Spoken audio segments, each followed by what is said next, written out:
Welcome to the Game Week 14's Ones to Watch. Maybe one thing you shouldn't watch right now is my hair, because it looks like somebody just grabbed some Lego hair and just plopped it on. Do you actually see a difference here? But anyway, let's get right into the players. We start with the one and only Pope. Everyone thought the debate between the cheap keepers was well and truly over with Matt Ryan being the highest scoring keeper out of everyone. But Churchman himself has managed to keep a clean sheet, hardly making any mess with 4 saves and 2 bonus points in each of the last 2 games. With Pope also playing Crystal Palace at home next, which, you know, against this poor Palace team, you would defo think this is a guaranteed clean sheet. Wouldn't you, Liverpool?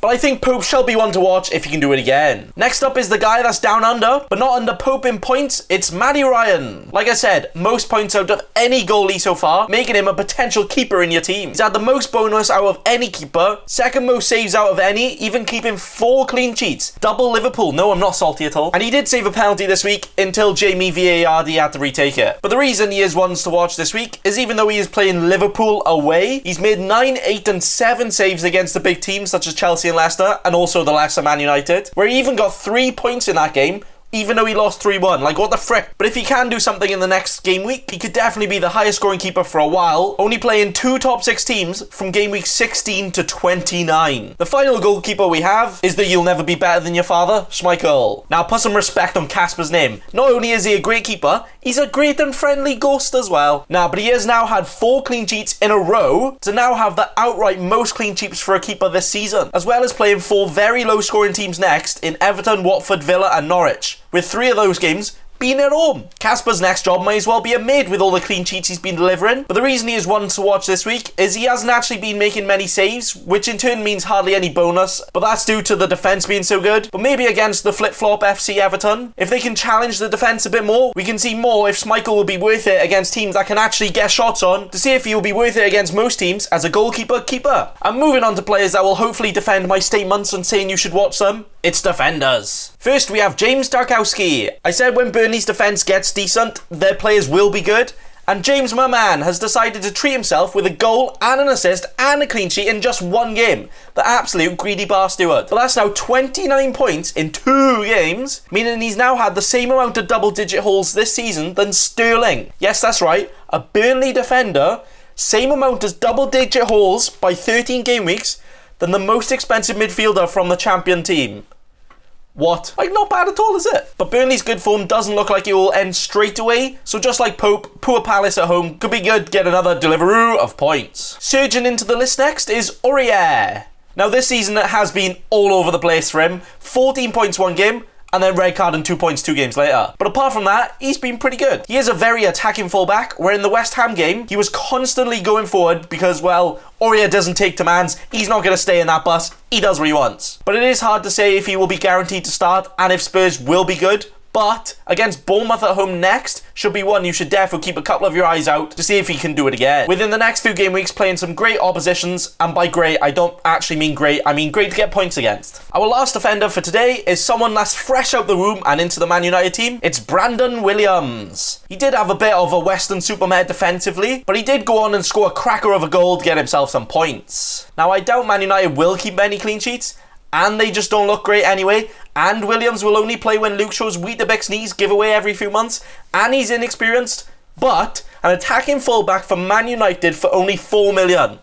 Not bad. And the fact he scored and Shaw's not quite back yet, I think he should play the next few weeks, meaning he's one you can watch. Also that 1 goal means he's already scored more goals than Wan-Bissaka has in his entire career.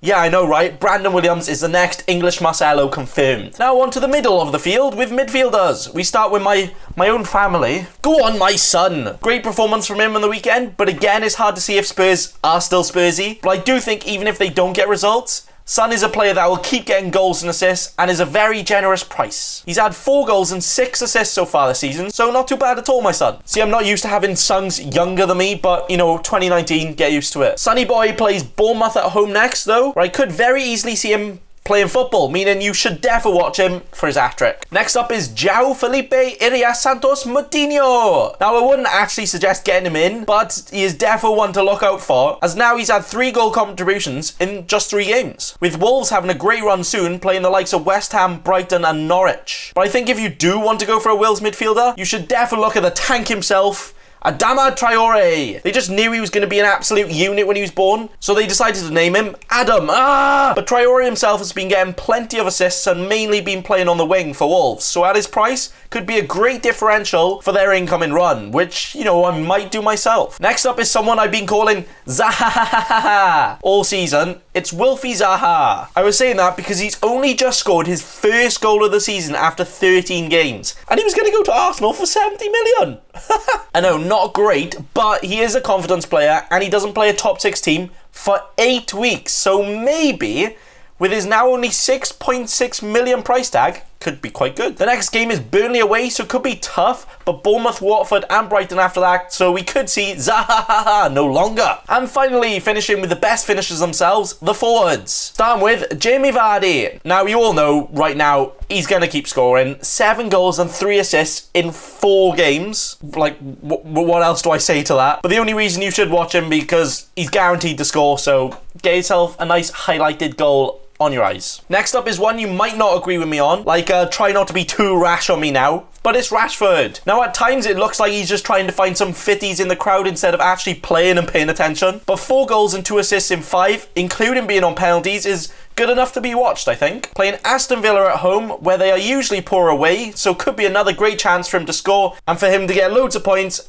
not in your team. And finally, for today, we have the final, Danny Ings. Now, I feel like Ings has been the definition of under the radar this season. 6 goals and 1 assist so far, without even playing max minutes, and has not changed price once this season. Still being the low 6 million. Southampton have been utterly trash, but they play Watford and Norwich at home next for all the goals. Until he becomes Danny out instead after breaking his baby toe and probably being out for a couple of months. And that is all. There are obviously a few players I think will do great next week, which I have not mentioned at all, which does include the likes of Mane, Sterling, Abraham, Lucas Moura, Aubameyang, and all the rest of the gang. But I try and aim for players that are either low-owned or low-priced, or have just kind of been under the radar right now, or maybe just coming into great form and they have a great run coming up. You know, such as Aurier and Zaha. But thank you all for watching with your eyes, which you should do with all these players this week. And remember, don't be a cheeky scrub. Subscribe to Nathan Bacon right now.